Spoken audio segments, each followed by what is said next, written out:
Mi nombre es Daniel Álvarez, estoy en representación de la Fundación Isadora Duncan. Somos una fundación que tenemos sedes en León y en Valencia, ya podemos decir. Y bueno, vamos a hacer una pequeña jornada de tarde sobre retos de las familias ante la pobreza energética. Todo esto se enmarca dentro del programa de educación financiera familiar y pobreza energética, subvencionado por el Ministerio de Sanidad, Consumo y Bienestar Social, dentro de los proyectos con otros fines del IRPF que se paga cada año con la casilla 107 de la declaración de la renta. Muchísimas gracias por la asistencia y le doy la palabra a Lucy Polo, que es la anfitriona aquí en Valencia de nuestra fundación. Bueno, también buenas tardes a todas las compañeras y los compañeros que nos acompañan esta tarde. Doy la bienvenida a las compis que han venido también de Madrid a compartir esos conocimientos, a la Fundación Isadora Duncan, nuestra aliada, nuestra socia aliada en los programas que llevamos aquí en Valencia. Y es una alianza que lleva muchísimos años y que nos ha permitido a la Asociación Por Ti Mujer, que es la asociación que lideramos los proyectos aquí en la ciudad, nos ha permitido desarrollar muchísimas iniciativas tan interesantes como el centro de día o participar en todo lo que tiene que ver el trabajo con mujeres migrantes. Este programa específico que tiene que ver con toda la parte energética, con todo lo viene trabajando Dani desde hace mucho tiempo y nos ha permitido también, porque la ciudad, y era algo de lo que le habíamos comentado hace mucho tiempo a Dani, en la ciudad se carece y se ve un vacío grandísimo frente a esos retos que tenemos en la comunidad y de qué forma esto puede también cambiarle la vida a las personas y a la ciudadanía. Cómo enseñarnos verdaderamente, cómo enseñarnos a ahorrar, cómo enseñarnos a poner en pie también muchas iniciativas y muchas alternativas. Y yo creo que hoy es un día importante para todo ello. Damos las gracias a la Universidad Popular de Valencia por cedernos este espacio, del Ayuntamiento de Valencia, también a la Universidad Politécnica y a todas las instituciones que se han ido sumando a través de los últimos años en que ha llegado Isadora Duncan a la ciudad con esta iniciativa que consideramos pionera dentro de todo, porque de llevarla verdaderamente a la población que realmente está en una situación de exclusión, de vulnerabilidad y que necesita realmente tener estos conocimientos y ponerlos en marcha. Hoy vamos a hacer una jornada, un poco voy a explicar en cómo se va a desarrollar la jornada para darle la palabra a la compañera Carmen, que es la que va a iniciar su primera intervención. Vamos a tener de 17, que ya son las 17:15, hasta las 18. Bueno, vamos a abordar la feminización de la pobreza energética y el impacto de las mismas en áreas urbanos vinculado a las islas de calor. Tendremos a las 18 hasta las 18:30 una pausa café. En la primera parte van a intervenir las compañeras Carmen y Ana, ¿no? Y bueno, interesante porque nos parece también que estas iniciativas podían llegar también a nuestras mujeres cuando hablamos, porque la misma migración es feminizada, ¿no? Y la misma situación, como también podemos ayudarlas a ellas también a reorganizar. Ana Sanz es arquitecta, máster en medio ambiente y arquitectura bioclimática y máster en planeamiento urbano y territorial. Especialización en estudios urbanos por la UPM. Ha trabajado en la UPM primero como coordinadora de edición de la biblioteca CF más O plus S, ¿no? Vale. No, voy a leer las dos porque las dos se van a… No, es que las dos las vamos a sentar aquí, ¿no? Porque es importante. O sea, yo creo que la jornada va a ser tan interesante de que podemos también, en la medida que también poder conversar, porque esto es innovación aquí en Valencia. Vale. Y bueno, actualmente se encuentra realizando su tesis doctoral sobre vulnerabilidad energética asociada al transporte. También ha trabajado en proyectos de relevancia en el ámbito de la prevención de la pobreza energética y su caracterización. Ella nos va a hablar sobre la movilidad en la realidad de las familias. y analizará esas principales áreas urbanas de España, Valencia entre ellas. Y Carmen Sánchez Guevara, que es la compañera que tenemos a nuestro lado, es doctora arquitecta por la Escuela Técnica Superior de Arquitectura de Madrid, máster en Medio Ambiente y Arquitectura Bioclimática por la Escuela Superior de Arquitectura de Madrid. Bueno, tienes el currículo súper largo, Carmen, y yo creo que es importante que podamos también aprender de todo lo que nos vas a decir. Bueno, entonces, bienvenidas, compañeras, bienvenidas a nuestra jornada. Gracias a Isadora Duncan por llegar a estos espacios, llegar a esta ciudad. Y de verdad que estamos desde la Asociación Por Ti Mujer, que somos su entidad aliada, muy contenta por abrir esta línea dentro de la ciudad de la mano de Dani, que ha estado inquieta en todo ello. Bueno, muchas gracias. Nos vamos al frente, Dani, y dejamos aquí a la compañera, ¿vale? Bueno, ahora yo creo que se oye. Es un poco raro porque desde aquí no se oye, porque están los altavoces mirando hacia vosotras, pero sí se oye, ¿verdad? Os lo oís a través del micrófono, sobre todo por la grabación. Bueno, pues muchísimas gracias a Isadora Duncan, a Por Ti Mujer, a la Universidad Popular de Valencia. La verdad que para nosotras siempre es un gusto pues ir a este tipo de encuentros a los que nos invitáis, porque bueno, para nosotras que trabajamos en la universidad, en el ámbito universitario, no deja de ser una devolución de los fondos que recibimos de investigación pues a la sociedad y a las distintas entidades que se enfrentan a la situación de vulnerabilidad y de pobreza energética, como yo digo, en el cuerpo a cuerpo, ¿no? Entonces, muchísimas gracias y bueno, espero que sigamos viéndonos cíclicamente en espacios de este tipo. Bueno, yo lo que os he venido a contar es un poquito las últimas investigaciones que estamos haciendo desde la Escuela de Arquitectura, en las que analizamos el fenómeno de la pobreza energética y su conexión con otros indicadores o variables que pensamos que no se están trabajando tanto en el ámbito de la pobreza energética. Por eso parece que el título hay un poco de mezcla de conceptos, ¿no? Por un lado aparece el género, por otro lado aparece las islas de calor. Bueno, pues vamos a ir viendo qué tiene que ver la pobreza energética con esto. Lo primero, bueno, y como comentaba Lucy, parece que estáis empezando a trabajar sobre el tema de la pobreza energética, aunque está ahora mismo casi todos los días en prensa. Pero bueno, podríamos decir, como dice esta definición, que los hogares en situación de pobreza energética experimentan niveles inadecuados de los servicios energéticos esenciales, debido a la combinación de un gasto energético elevado, un bajo nivel de ingresos, viviendas e instalaciones ineficientes y necesidades energéticas específicas. Esto es lo que dice ahora mismo el Observatorio Europeo de la Pobreza Energética. Parece que hemos conseguido tener bastante consenso dentro de la Unión Europea y hay muchas personas, desde la sociedad civil hasta la academia, trabajando por definir y cuantificar bien el problema, ¿no? Podemos decir que las principales causas entonces serían la baja eficiencia energética de las viviendas, los elevados precios de la energía y los bajos ingresos de los hogares.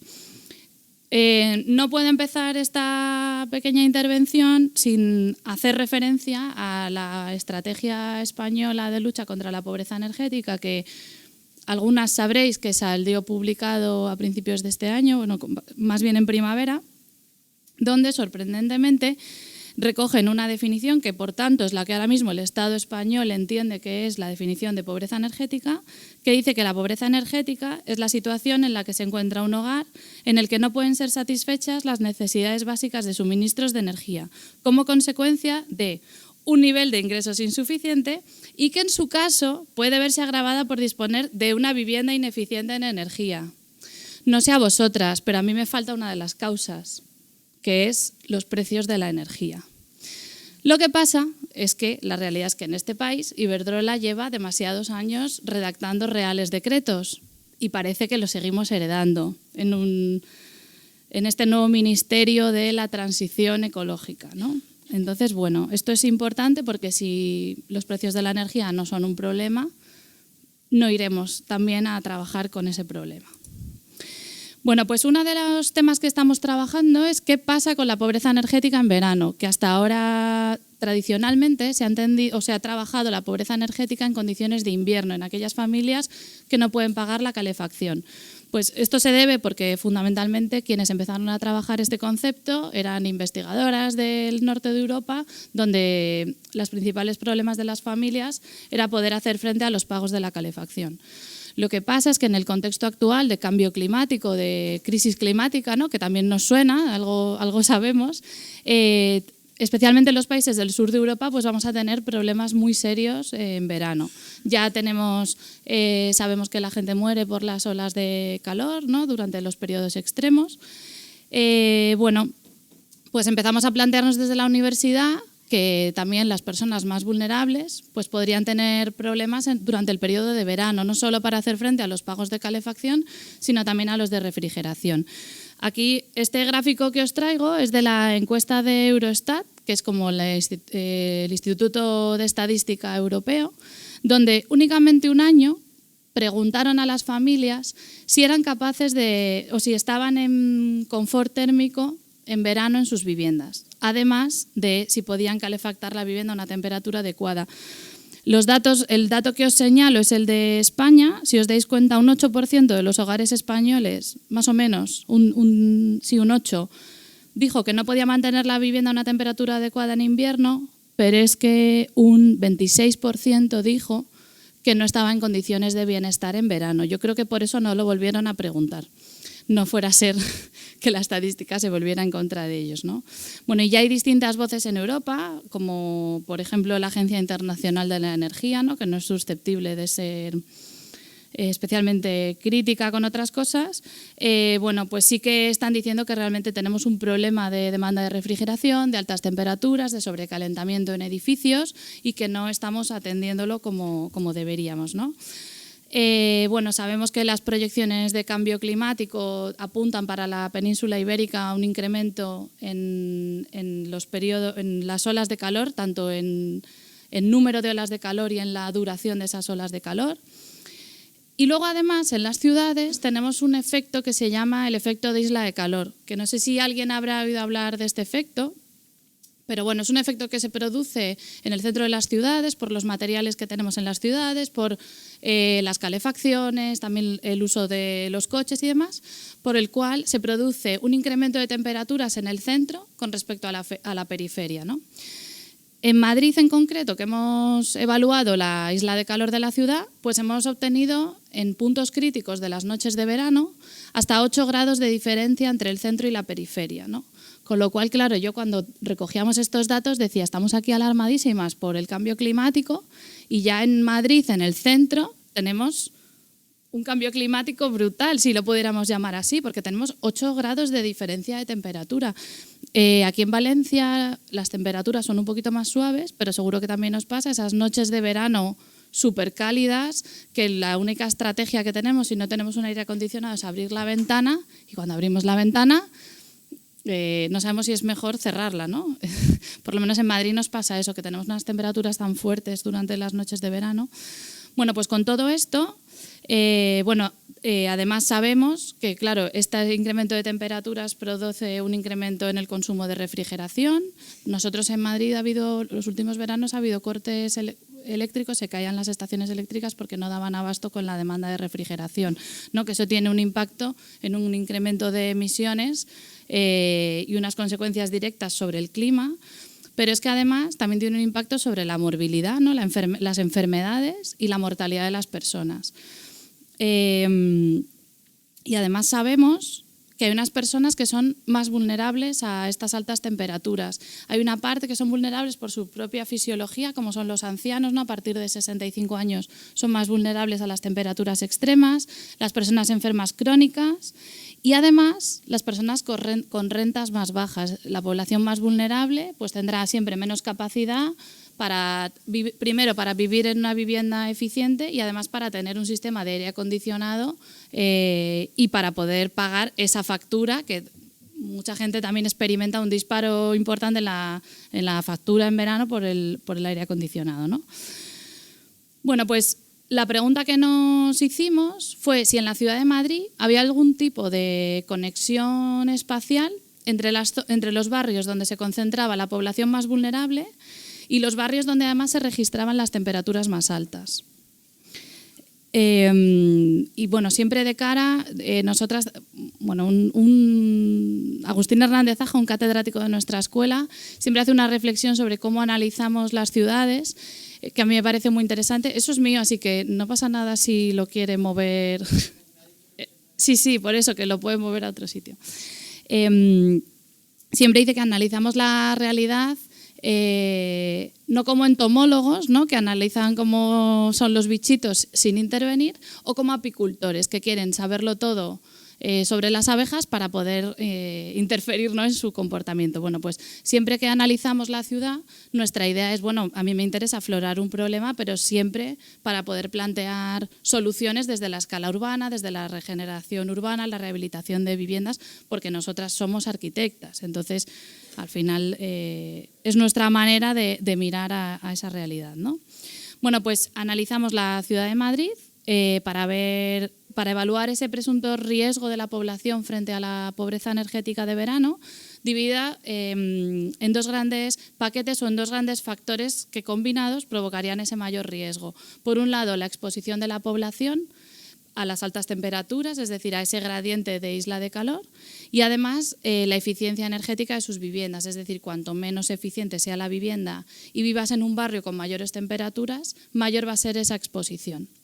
Y por otro lado, también analizábamos la vulnerabilidad intrínseca a la persona, por así decirlo, que serían las personas mayores, que ya sabemos que son más vulnerables a las altas temperaturas, y además las personas con unas rentas bajas, que van a poder hacer frente, no van a poder hacer frente a ese incremento de demanda de refrigeración, o no van a poder acometer ciertas reformas en su vivienda para adaptarla a las altas temperaturas. Bueno, respecto al gradiente térmico, hemos estado midiendo durante 3 años las temperaturas en Madrid con una serie de sensores, que tampoco es el tema de este espacio, pero bueno, sí que sepáis que son datos propios que hemos recogido. Y entonces lo que analizamos, esto sería la imagen de la isla de calor de Madrid durante el día, ¿no?, donde son los barrios que tienen mayor demanda de refrigeración, ¿no?, necesitan consumir más aire acondicionado. En Madrid se produce una brecha, para las personas que no conozcáis la ciudad, se produce una brecha muy fuerte de norte-sur, ¿no? Realmente cada vez que analizamos factores sociales sale el norte frente al sur. Bueno, pues ya podéis ir viendo en la isla de calor durante el día, los barrios que peores temperaturas soportan están localizados en el sur. Y esta sería la isla de calor durante la noche. La isla de calor es un fenómeno móvil y dinámico a lo largo de las horas del día y a lo largo de las estaciones, pero bueno, durante la noche se concentra especialmente en el centro. Por otro lado, analizamos la eficiencia energética de las viviendas, ¿no?, pero respecto a sus condiciones de verano, ¿no?, qué viviendas responden mejor o peor a las altas temperaturas. Bueno, las clasificamos fundamentalmente por año de construcción, porque las viviendas más antiguas tienden a tener menos aislamiento térmico y a funcionar peor. Así, rasgos muy generales, pero bueno, este era el mapa que teníamos de la ciudad de Madrid en función de la eficiencia energética de sus viviendas. Y por otro lado, analizamos la vulnerabilidad, ¿no?, dónde se concentran las personas mayores de 65 años en la ciudad de Madrid, que tenéis ahí pues una serie de secciones de barrios localizados, y donde se concentran las rentas bajas, que como os comentaba antes, podéis ver que se concentran en la zona sur, que tengo aquí. Bueno, pues con todo esto empezamos a ver, bueno, pues cuántas veces se superponen estos indicadores, ¿no? Cuántas veces encuentro barrios donde hay personas con rentas bajas y que soportan las peores temperaturas y que además viven en las peores viviendas. Bueno, pues de este dato, fijaros, esta tabla, ahora voy a hacer, para que no os durmáis, os voy a hacer un juego de micrófonos. A ver, ¿esto se oye? Sí, ahora. Es que hay que juntárselo muchísimo a la boca. Pero bueno, aquí en esta tabla, me voy a mover, porque para mí también son las 4 de la tarde. Uy, aquí tapo todo. Tomás me va a matar.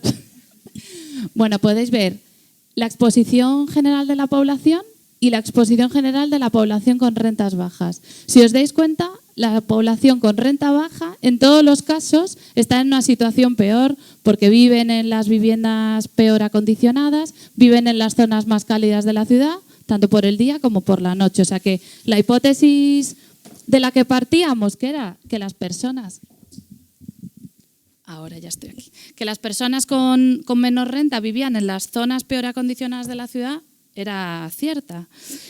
Y además, esta sería los barrios en los que se concentran varios indicadores de estos, ¿no? Esta es una herramienta que consideramos muy potente de cara a una estrategia de regeneración urbana, al reequilibrio territorial, ¿no? Podíamos delimitar y decirle a la Administración del Ayuntamiento de Madrid dónde debía hacer un esfuerzo especial a la hora de incorporar estrategias de mitigación de temperaturas en espacio urbano, zonas en las que había que hacer un especial esfuerzo en la regeneración urbana.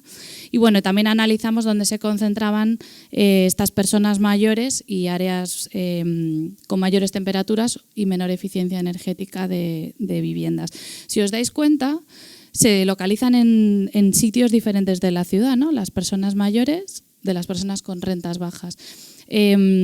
Esto también nos parece interesante y útil para las políticas de rehabilitación de la ciudad, porque también nos habla de que la población sufre distintos grados de vulnerabilidad y vive esa pobreza energética, en este caso de verano, de diferentes maneras, lo que hace pensar que las soluciones no pueden ser las mismas para todas las personas, sino que hay que adecuarlas en cada caso, a cada situación, y en este caso a cada situación urbana, a cada parque de viviendas y a cada tipo de población con la que estás trabajando. No es lo mismo las personas mayores y sus propias condiciones que personas con rentas bajas, ¿no? Bueno, pues esto en cuanto a lo que hemos trabajado, la relación con el verano y las diferencias que se pueden producir intramunicipales, ¿no? Solo por un gradiente térmico. Otra de las investigaciones que estamos llevando a cabo es una evaluación de la feminización de la pobreza energética en el municipio de Madrid. Donde también había un primer planteamiento de, bueno, ¿es posible que haya una feminización de la pobreza energética? ¿Va a ser una población específica con la que trabajar? Bueno, las personas que estáis aquí ya sabéis que la pobreza tiene rostro de mujer. Además implica distintas cosas, como que no solo hay una mayor incidencia de pobreza en mujeres, sino que la pobreza femenina va en aumento y además la pobreza femenina es más severa. No me voy a enrollar mucho porque... Vale. Sí, vale, pero es que aquí hay mucha chicha. Bueno, y decir que es un tema, el tema de la feminización de la pobreza ha sido bastante analizado en países empobrecidos, pero quizá en los países desarrollados o mal llamados desarrollados no está tan trabajada. Y especialmente en el tema de la pobreza energética sí que hay muchos estudios que hablan de los problemas de acceso a la energía, ¿no? en países empobrecidos, pero no tanto en un contexto europeo, ¿no? Que es en el que trabajamos nosotras ahora mismo. Bueno, sí que os tengo que nos tenemos que retrotraer al año 2016, cuando hicimos el estudio para el Ayuntamiento de Madrid, hicimos el estudio técnico sobre pobreza energética en la ciudad de Madrid. Esto que voy a contar ahora pertenece a ese estudio, a quien le interese, pues está disponible. Si buscáis en Google pobreza energética Madrid os va a salir el informe, o sea que, y si no nos escribís y os lo facilitamos. Pero bueno, hicimos este estudio, lo hicimos Ana y yo, y bueno, otras compañeras, donde hicimos un análisis de la situación de la pobreza energética a escala municipal y también a escala de distritos, ¿no? Había un interés por parte del ayuntamiento no solo de saber cuántos pobres energéticos había en la ciudad de Madrid, sino cómo se repartían en los distintos distritos, también de cara a orientar un reparto presupuestario, ¿no? Para hacer frente al problema. Entonces, aquí os tengo que explicar una metodología que además le voy a ahorrar tiempo a Ana, que tiene que contaros también después cosas, porque esta es una metodología propia que desarrollamos entre las dos y la verdad que seguimos trabajando con ella y estamos bastante contentas porque sigue teniendo vigencia, aunque las visiones sobre pobreza energética van avanzando, ¿no? Bueno, ¿cómo enfocamos nosotras el problema? Una de las maneras de medir la pobreza energética es desde una perspectiva de gasto-ingreso de los hogares, ¿no? Tanto ingresas, tanto gastas en energía y te puedo catalogar, por así decirlo, como pobre energético. generalmente este tipo de enfoque, un poco de lo que adolece, es de no incorporar el enfoque del nivel de ingresos de las familias. Y por eso siempre yo creo que se abre una discusión muy interesante, pero poco fructífera, yo creo, sobre... Hay gente que protesta y dice, bueno, esto que analizáis de la pobreza energética es la pobreza de toda la vida, ¿no? Esto de ponerle apellidos a la pobreza, hay gente que le pone muy nerviosa. Yo creo que es importante no perder el foco de por qué tenemos una población más vulnerable y no hay que ser ingenuas tampoco, pero yo creo que hoy en día la pobreza va más allá de unos simples ingresos. También la pobreza nos habla de privaciones, de tener acceso a ciertas cosas y siempre va a ser relativa, ¿no? No es lo mismo ganar en Sevilla 1.200 euros que ganarlos en Madrid. Entonces, yo creo que es interesante siempre incorporar la perspectiva de qué te estás privando, ¿no? Y en el caso de la pobreza energética va más allá, porque en España tenemos una diversidad climática que no es lo mismo la cantidad de calefacción que necesitáis aquí en Valencia que la que se necesita en Madrid. Entonces yo creo que incorporar apellidos a esa pobreza también nos ayuda a plantear soluciones más efectivas, ¿no? Entonces, bueno, pues comenzamos con este gráfico donde pretendemos representar a los hogares por su renta, que lo veis en el eje de las IES, y por su gasto en energía, ¿no? Entonces, incorporamos la medición de la pobreza monetaria según hace Eurostat, que lo considera como el 60% de la mediana de la renta. Aquí, como os gusta el juego de micrófonos. A ver, ¿se oye? Tomás, me vas a matar. Sí, me vas a matar. Bueno, pues es que os lo explico mejor porque yo sé que esto es un poco duro. Bueno, entonces, todos los hogares que situándolos por su renta y su gasto en energía cayeran aquí serían pobres monetarios, ¿no? Con muy baja renta. También otra cosa que incorporamos es la mediana de la renta, que lo que representa es que la mitad de la población tiene una renta superior a esta línea y la otra mitad de la población está por aquí debajo.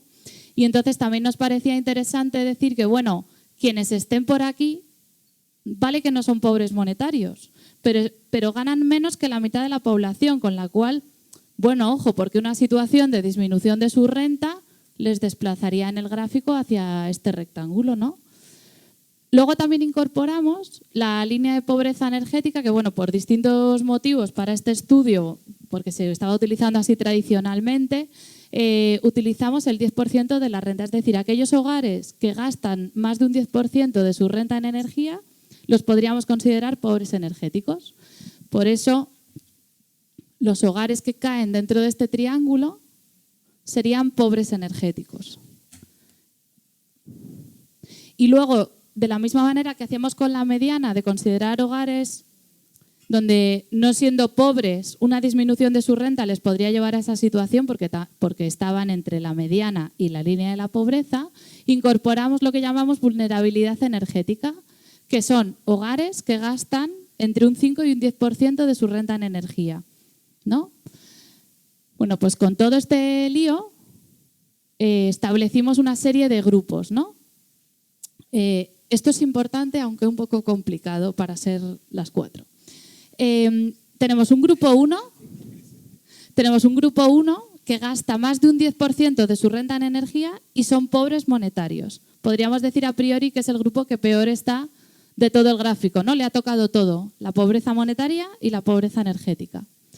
Tenemos otro grupo 2, que son estos de aquí, que no gastan más de un 10% de su renta en energía, pero son pobres monetarios. Luego os contaré qué pasa con este grupo, pero a priori no serían pobres energéticos. Los estudios que generalmente se están utilizando en España excluyen a este grupo. Luego vemos qué les pasa. Y el grupo 3 gasta más de un 10% de su renta en energía, pero no son pobres monetarios, que también tiene mucha discusión que hacemos con esta gente que a lo mejor no teniendo una renta especialmente baja están gastando muy buena parte de su renta en energía. Luego el grupo 4 y el grupo 5, bueno, pues los considerábamos susceptibles de caer en alguno de estos grupos, porque una disminución de esta renta, por ejemplo, les haría caer en el grupo 2 o un incremento de sus necesidades energéticas les desplazaría hacia estas partes del gráfico, o sea, estarían como que corren un poco de peligro, ¿no? Y luego el grupo 6 pues ya con una renta que está por encima de la mediana de la población y con un gasto en energía menor del 10%, bueno, pues considerábamos que los podíamos considerar como fuera de peligro, ¿no? Como los más beneficiados del gráfico. Bueno, pues esta es la radiografía de la ciudad de Madrid. Todos estos puntitos que veis aquí serían los hogares madrileños, con lo cual veis que caen como un poco en todas partes. Tenemos una población que nos cae por aquí, pero también tenemos, ¿no?, los distintos grupos más vulnerables. Bueno, pues a ver, me falta una ahora. Para la ciudad de Madrid, en el año 2017, que es cuando se publicamos este informe, el 23% de la población madrileña, y ya me voy a sentar porque me voy a comer el micrófono. A ver, ya. El 23% de la población madrileña estaba en riesgo de sufrir pobreza energética. De distintas maneras, que es una cosa que siempre en nuestros estudios siempre vais a ver que lo abordamos. Nos parece interesante como clasificar los distintos problemas, pero un 23% de la población. Pensamos que a lo mejor esta cifra fue lo que hizo que este informe se quedara en un cajón y solo esté publicado en la web del ayuntamiento. Bueno, pues analizamos las distintas condiciones socioeconómicas de estos grupos y el parque de viviendas en el que vivía. No sabemos todo lo que nos gustaría de estos grupos porque hay una limitación en la estadística y es que no preguntan más cosas, sino que algunas de ellas que nos dan pistas sobre su situación. Bueno, pues el grupo 1, que era... A ver, ¿vosotros veis esto? Sí, ¿no? El grupo 1, que era pobre monetario y pobre energético, vimos que vive en un parque de viviendas viejo e ineficiente y que viven en viviendas que tienden a ser grandes. El grupo 2, este grupo misterioso, que no es pobre energético, pero que tiene una renta muy baja, vive en un parque de viviendas viejo e ineficiente. Y lo más clarificador de ese grupo fue que había un alto porcentaje de hogares en él que no tenía ningún sistema de calefacción. Con lo cual, no están gastando porque no tienen sistema de calefacción, ¿no? Son en muchos casos hogares que viven en alquiler y bueno, los determinamos como aquellos hogares que tienen una pobreza energética oculta, ¿no? Es decir, que son esos hogares que realmente no están teniendo condiciones térmicas adecuadas en el interior de su vivienda, ¿no? Y luego tendríamos el grupo 3, que es como a nosotras nos gusta contarlo como la otra cara de la moneda, que no son pobres monetarios, pero tienen un elevado gasto en energía, ¿no? Bueno, pues en este caso está formado por hogares donde suelen ser personas jubiladas, que son ya propietarias de sus viviendas, que tienen buena presencia de sistemas de calefacción y viven en viviendas grandes, con lo cual todo eso explicaría ese gasto energético tan elevado. Ahora mismo los indicadores que se están utilizando y que oiréis mucho, se utiliza el tema del 10%, del doble de la mediana, pero bueno, la estadística general está trabajando con el grupo 1 y el 3. El 2 queda, no aparece reflejado en las estadísticas que se están trabajando habitualmente y bueno, se están quedando como fuera, ¿no? Bueno, y aquí viene, porque yo todo esto había empezado porque os iba a contar que esto tenía algo que ver con el género, ¿no? Y diréis, esta chica se está enrollando aquí, no va al meollo. Bueno, pues también analizamos las condiciones socioeconómicas de los hogares. Bueno, pues por supuesto encontramos altas tasas de desempleo, bajo nivel de estudios, en muchos casos el sustentador principal es un migrante. Son normalmente hogares que tienen o hipoteca o alquiler. Y además, de repente detectamos que en esos tres grupos eran mayoría las mujeres sustentadoras principales. Con lo cual dijimos, aquí podemos seguir tirando del hilo y ver qué pasa, ¿no? En la ciudad de Madrid, el 43% de los hogares tienen una mujer sustentadora principal al frente, ¿no? Con lo cual hay más hogares sustentados por hombres o donde el hombre es el cabeza de familia. Bueno, pues cuando analizamos estos tres grupos, que ya estáis todas convencidas de que son los tres grupos que peor están en la ciudad de Madrid, fijaros que en los tres casos se invierte la estadística y son una mayoría los hogares con una mujer sustentadora al frente. ¿no? En todos los casos supera el 50%. Bueno, pues a partir de ahí pues solicitamos un proyecto de investigación al ayuntamiento para seguir avanzando en esto. Y bueno, pues queríamos ver cuál era la situación de feminización de la pobreza energética en el municipio y ver cómo se distribuye además entre los 21 distritos, ¿no? Bueno, pues analizamos aquellos hogares que tenían una mujer sustentadora al frente. Decir que aquí había unas restricciones muy fuertes de la estadística que estamos utilizando, ¿no? Ahora mismo en el proyecto estamos haciendo entrevistas a mujeres que pertenecen a todo tipo de hogares, por así decirlo, pero siempre con situación de pobreza energética. El problema es que la estadística entiende el hogar como una unidad como de análisis, ¿no? Con lo cual solo podemos saber las condiciones de las mujeres cuando son hogares con una mujer sustentadora al frente, cuando son hogares monomarentales o cuando son mujeres solas mayores de 65 años. O sea, bueno, está claro que los hogares con una mujer sustentadora principal es como el grupo que engloba a estos dos subgrupos, pero es que nos parecen que tienen una fuerza suficiente los hogares monomarentales y las mujeres solas mayores de 65 años como para hacer un poquito más de foco sobre ellas, ¿no? Bueno, para que tengáis una idea, ya os he contado que el 40% de los hogares madrileños tienen una mujer sustentadora principal. Respecto a los hogares monoparentales, son poquitos, el 1,3% de la población, pero de ese 1,3%, el 88% de ellos tienen una mujer al frente. O sea que solo en el 11% de los casos de hogares con un único padre-madre, pues son ellos los que se hacen cargo. Y luego de las mujeres, de los hogares con una persona sola mayor de 65 años, el 77% de ellos están formados por mujeres, porque bueno, pues vivimos más años que ellos, eso es así. Entonces la primera pregunta que nos hicimos, bueno, ¿y estas señoras qué distribución tiene en nuestros grupos, ¿no? ¿Son más grupo 1? ¿Son más grupo 2? ¿Son más grupo 3? ¿Dónde están, no? Recordaros que habíamos dicho que en la Ciudad de Madrid el 23% de los hogares estaban en riesgo de pobreza energética, ¿no?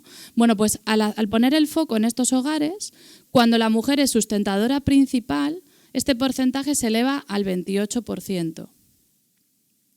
Es decir, están en una situación relativamente peor que la media de la población madrileña. Si es un hogar monomarental, el 41% de ellos caerían dentro de estos tres grupos. Y si es una mujer sola mayor de 65 años, el 39%. O sea, son grupos claramente en una situación de desventaja con respecto a la media de la población. Bueno, además de eso, una vez hecha la radiografía general de cómo se distribuyen, ¿no? Porque bueno, también analizamos si era más grupo 1 más grupo 2, ¿no? Dependía, tienen también su propia idiosincrasia. También analizamos cómo podía ser ese reparto dentro de la Ciudad de Madrid por distritos, siempre con esa idea de yo quiero saber dónde viven, en qué barrios son para que actuemos sobre esos barrios. Entonces hicimos un indicador que hemos llamado de altas necesidades energéticas, un indicador muy sencillo, donde agregábamos el año de construcción de las viviendas, las condiciones de mantenimiento de la edificación, si existía sistema de calefacción y refrigeración, incorporábamos también la intensidad de isla de calor urbana. Bueno, entonces veamos esa distribución geográfica de estos grupos. Bueno, pues las mujeres sustentadoras principales se repartirían así. Tampoco voy a entrar mucho porque realmente ya es muy local los distritos de Madrid. Me quedan, voy feten. Pero bueno, lo que sí que me parece interesante es, fijaros, por ejemplo, la diferencia, esta sería los hogares monomarentales. Cómo de oscuro sea el distrito, es que ahí viven más hogares monomarentales, o sea, podéis ver que es en el suroeste madrileño, que son barrios más nuevos, ¿no? Son ensanches, vivienda de protección oficial moderna, por así decirlo, frente a las mujeres solas mayores de 65 años que tienden a vivir más en el centro, en un parque de viviendas antiguas. Puede ser, por ejemplo, el barrio Salamanca, que no sé si os sonará, pero es uno de los barrios más adinerados de Madrid. Entonces, esto de nuevo refleja la dimensión urbana diferente de cómo son los problemas a los que se enfrentan estos hogares, ¿no? Y por tanto, cómo las soluciones para estos hogares deben de ser distintas. No es lo mismo trabajar con un hogar monomarental que vive en la periferia, en un parque de viviendas nuevo, y la problemática a la que se enfrenta, que con señoras mayores que viven en el barrio Salamanca, ¿no? A la hora de intervenir en sus viviendas es muy diferente, ¿no? Y bueno, yo voy a ir terminando ya, porque también me interesa dejar espacio, pues habrá preguntas y demás, y para que Ana vaya como bien de tiempo. Pero bueno, sí que, pues reclamar un poco que de las limitaciones que nos estamos encontrando a la hora de incorporar estudios de estos, sería por un lado la estadística. Ya os he contado un poco cómo al hacer análisis de género, pues al ser el hogar una unidad funcional, por así decirlo, realmente todas sabemos que dentro de los hogares constituidos por hombres y mujeres hay una desigualdad importante, pues por 1000 motivos, ¿no? Por ejemplo, una de las cosas que nosotras sabemos es que, claro, en un hogar como con la familia normalizada, por así decirlo, pues es muy normal que el hombre trabaje fuera del hogar y vaya a una empresa donde está en condiciones de confort, y la mujer se quede en casa porque se hace cargo de las tareas de cuidados, tenga una reducción de jornada o incluso esté en el paro, y entonces pase durante las horas del día en su vivienda en una temperatura inadecuada, porque muchas mujeres esperan a que vengan los niños del cole o su marido para poner la calefacción, ¿no? Con lo cual no podemos analizar el hogar como una unidad, y ahora en eso es lo que estamos intentando desenmarañar, ¿no? esas situaciones. Por supuesto, para hacer los estudios que hacemos de isla de calor y las diferencias que hay en la ciudad por temperaturas, pues es necesario tener datos microclimáticos. No todas las ciudades los tienen, y son datos que no tenemos ni siquiera. Nosotros hemos tenido que desplegar una red de sensores. Luego nos interesa mucho siempre hacer ese hincapié en que es un fenómeno multidimensional. Yo ya os he enseñado solo dos dimensiones, ¿no? Del fenómeno, lo que tiene que ver con el género y lo que tiene que ver con el calor y el microclima urbano, pero hay mucho como que desenmarañar, porque de las diferentes problemáticas van a surgir las diferentes soluciones, ¿no? Muy importante analizar el impacto de las distintas situaciones de pobreza energética sobre la salud. Nosotros en el proyecto que estamos analizando, en el que estamos estudiando la feminización del problema en Madrid, estamos trabajando también con el Instituto de Salud Carlos III, porque ellas también habían encontrado previamente diferencias por sexo en la población del impacto de las temperaturas extremas, ¿no? Entonces nos hemos unido a ellas para decir, bueno, no solo existe unos factores socioeconómicos que hacen que las mujeres suframos la pobreza energética de manera diferente, sino que por nuestra propia biología nos afecta también diferente a nuestros cuerpos, con lo cual ahí se suman, ¿no? Parámetros.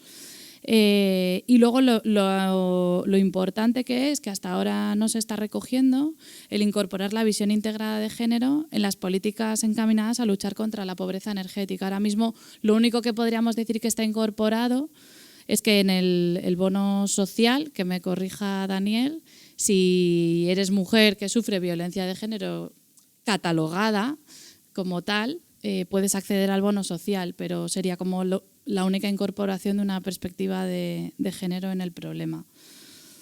Y por mi parte nada más. Muchísimas gracias y nada, tenéis ahí mi contacto, o sea que vamos, cualquier cosa que queráis contactarnos con el tiempo, oye, estamos analizando, queremos saber, mándanos todo eso, ventanilla única. Y si tenéis cualquier consulta o aportación, que decís, es que se os ha olvidado, pues también las recogemos. Bueno.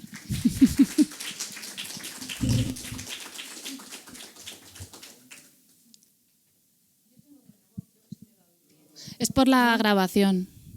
Quisiera hacer, puesto que habéis introducido nuevas variables en lo que es el estudio de la pobreza energética, y eso es novedoso y creo que muy valioso porque nos permite atajar mejor los problemas, ¿esto ha servido ya, aparte de lo del bono social, para que se lleve a cabo alguna medida efectiva en el Ayuntamiento de Madrid, del que habéis estudiado? Pregunto.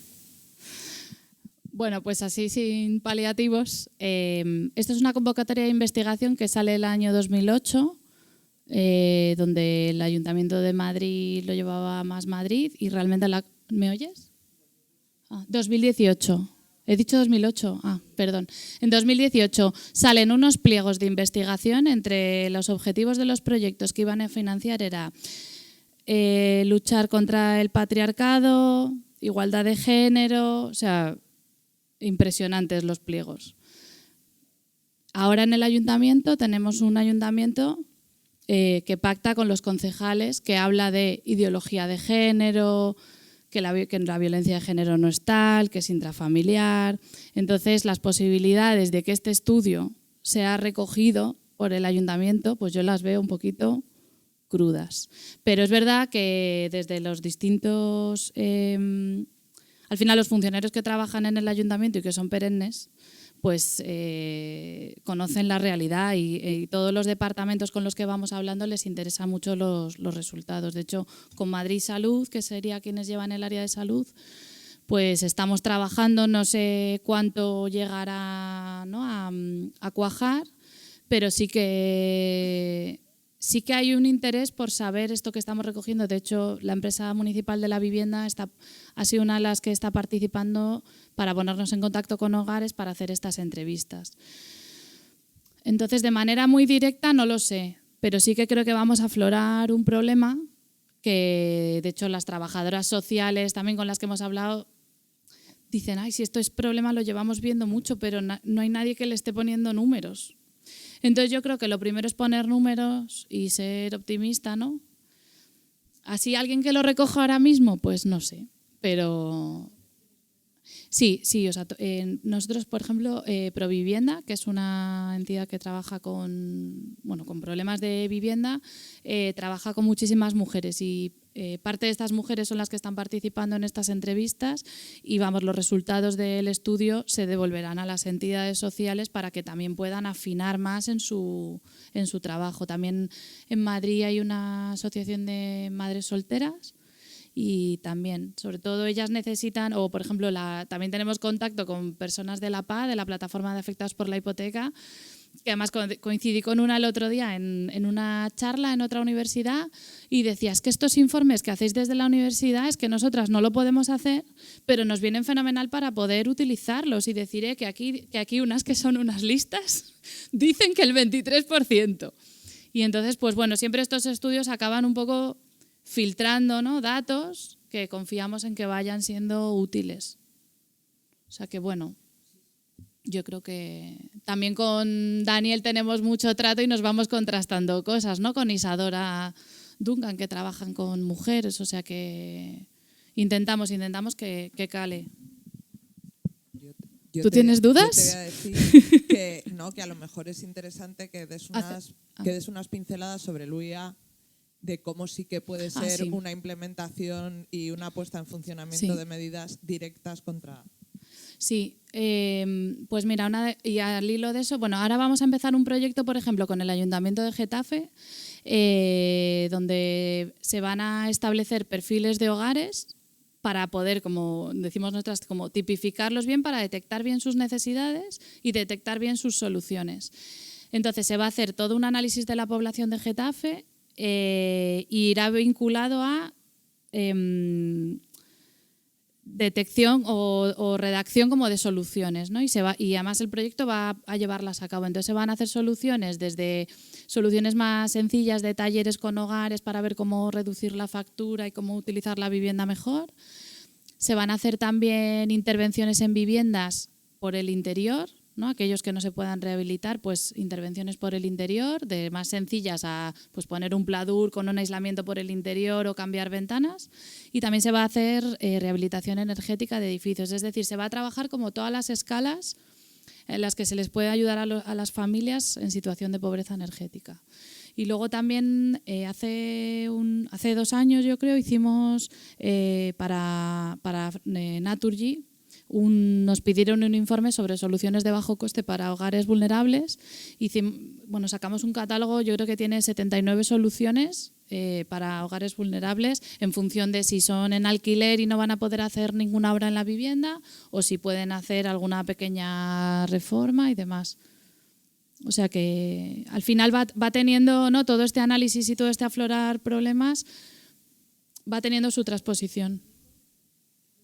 Podríamos disponer de él porque puede haber gente que le interese. Estamos trabajando aquí sostenibilidad y nos puede resultar altamente interesante. Pues el informe de Naturgy, si buscáis en Google rehabilitación express para hogares vulnerables, os va a salir. Desde hace unos meses tenemos un acuerdo firmado con Naturgy, o sea que si queréis soporte físico, imagino que tampoco haya ningún problema en solicitarlos a la Fundación Naturgy. Sí. Así que os pasamos los enlaces. O sea, también yo siempre me ofrezco, o sea, nosotras siempre decimos, nosotras somos universidad pública, donde nos llamen, vamos a ir a explicar lo que haga falta de lo que sabemos, por así decirlo, ¿no? O sea, que también con las entidades, pues si alguien nos llama y dice, oye, ¿podéis venir a explicarnos esto? ¿Podéis venir? Pues vamos, porque tenemos ese servicio público, por así decirlo. Pero sí, o escribidnos y os mandamos los documentos que os puedan ser de utilidad, o sea que...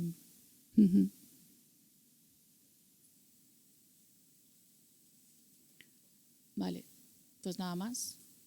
Bueno, pues dejo paso a mi socia.